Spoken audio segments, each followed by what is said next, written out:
Hey Double O's, Blake over at Bond Life Chicago with another Double O fight breakdown. Today in Skyfall, the pond fight scene while they're in the water.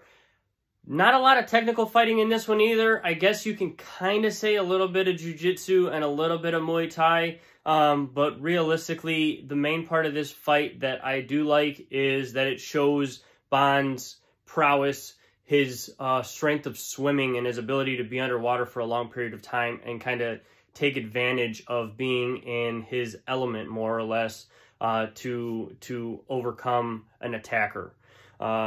Fights, or the scene rather, starts, obviously Bond is running from the house to the little chapel there to try to save M from Silva. He's running, and initially he's actually sneaks up on one of the henchmen with guns, and he jumps up and he does like a flying knee or a flying kick. It doesn't really show the strike specifically, but ultimately he's running, and he jumps up and he strikes him in the head, knocking that henchman out.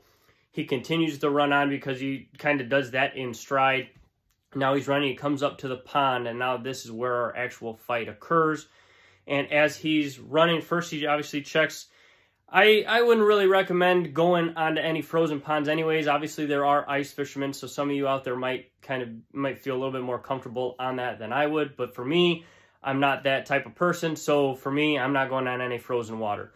But he feels it out, he kind of steps on, he's like, okay, I think I can make it through here, because that's a shortcut. So he starts running across the pond, and of course, next thing that happens is Silva pops out, and he shoots a couple shots with a handgun at Bond's feet, kind of stopping Bond in his footsteps, so to speak. And he stops there. And now next thing, so Silva's got Bond at gunpoint from a distance, and obviously we see a henchman now walk up behind Bond with a automatic rifle, machine gun. And the next mistake that happens is that guy gets within arm's length of Bond, rather than keeping, even if you want to get a little bit closer. Again, I already said I wouldn't even go on the pond to begin with at all, but this henchman's already on the pond now. Instead of keeping a safe distance, several feet, several yards away from Bond, keeping him at gunpoint, he gets right up close to him. So close that once Silva's kind of done talking to him and goes on to try to get M, Bond is able to grab the foregrip, it's called, but basically, for those that don't know the total acronyms of, or basically the pieces of a rifle, he grabs like the barrel of the gun, and he's able to grab it, which is good to grab because you're able to keep that away from you at that point, and he kind of turns it this way, keeping it away from him, but shooting it towards him in the henchman's feet area, kind of shooting out a hole in the pond. They both fall down into the pond now. Again, Bond's element. I don't know about that henchman. Maybe he doesn't even know how to swim. I don't know. But the henchman initially has Bond in a, I'm going to call it a headlock.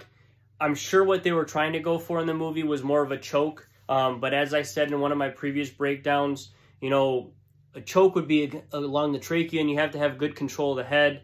A rear naked choke, where it's more of a blood choke, a vascular choke, you need to be able to have it on the artery, so you need to have it deeper like this. He's kind of got it here, but if you can even look, it's really closer to like down here on Bond's chest. He's not really choking him.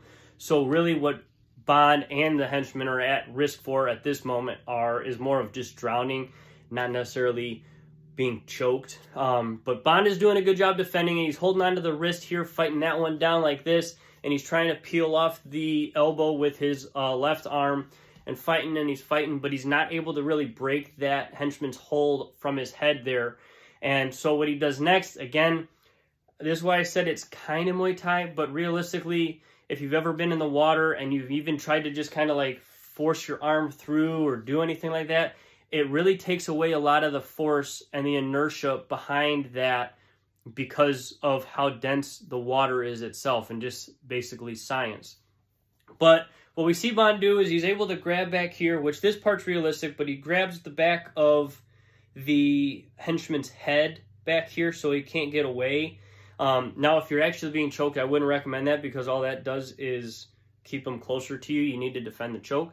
But he grabs back here, and then what he's able to do is he's able to bring his knee up, and he brings it up 4 times. 1, 2, 3, and 4. ultimately kneeing the henchman in the head. Real world, kneeing somebody in the head, really effective strike. In the water, now you hear the thud from the sound effects, but I don't really think that that would do much damage to somebody if you had the flexibility to bring that up there and knee somebody in the head while you're in, 15, 20 feet of water. Because you're really not going to have all the inertia, all the force behind that strike that you would normally. But it breaks the hold here, and then from there, Bond is able to get him, the henchman, into his own little submission move. And again, this is why I said sort of jiu-jitsu. He's able to pull his arm, and I like what he tries to do because, again, this is an effective move if for some chance you get into this type of precarious position.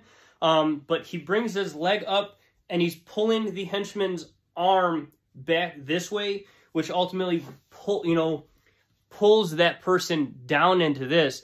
And what he does is he pulls the henchman's head into the crook of his leg. And now, again, think the same. An arm and a leg can create that V because of the angle at the elbow and the knee. And so what Bond does is he grabs his heel here, and he pulls, and he's kind of pulling the henchman's arm, and he pulls and torques his body at the same time, almost like you're doing the goofy dance move. But he does that while the henchman's head is in that crook of his knee. And now, just because for flexibility reasons, and I can't get my knee all the way up there, I'm going to use my elbow. But so his head is here. Now, if it was actually lined up where his chin was in the crook of his knee, similar to a rear naked choke would be for here, it would be a blood choke, a vascular choke on those carotid arteries. That would be pretty effective. That person would go out pretty quickly.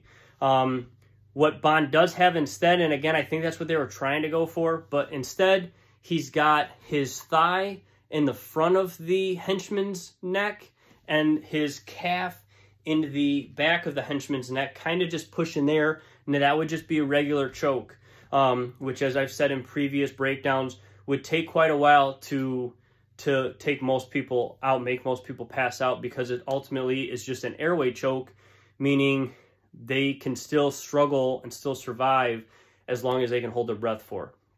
Now, they've already been in the water for however long. What I believe, truthfully, and again, the scene is led to believe that Bond chokes this henchman out and then obviously wins the fight.